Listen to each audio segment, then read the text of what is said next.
এই নাও তোমার 6 piece juice. আরে পাগলা, এতগুলা টাকা দিচ্ছে আমাকে, ওকে কি খাইবার দেওয়া যায়, কি দেওয়া যায় চিন্তাই তো পারতেছি না কি দিব। ভাই সাহেব কত টাকা হয়েছে আমার? আরে আপনার 600 টাকা বিল হয়েছে, তাড়াতাড়ি দেন।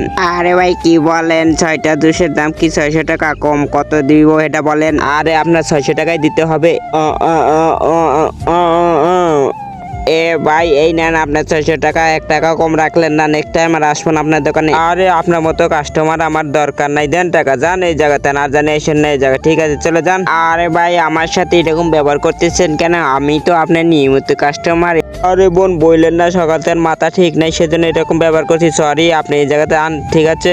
আরে ভাই তুই কি বলিস, দিতেছি দাঁড়া, আমি তোকে দিতেছি। আরে কি দেওয়া যায়, কি দেওয়া যায়, দিতেছি তারা, টাকাটা আগে বস্তার ভিতরে ঢুকাই এলোই। আজকে দেখবো কে শয়তানকে হারে মাকে জিতে দে। মাকে ভালোবাসলে ভিডিওতে একটা লাইক করে চ্যানেলটিকে সাবস্ক্রাইব করে দাও। আর শয়তানকে ভালোবাসলে কিছু করতে হবে না। টাকা রাখা তো শেষ, এবার ওকে কয়েকটা খুরমা দিয়ে দিয়ে এভাবে দোকানদারটি পাগলের কাছ থেকে টাকাগুলো হাতিয়ে নেয়।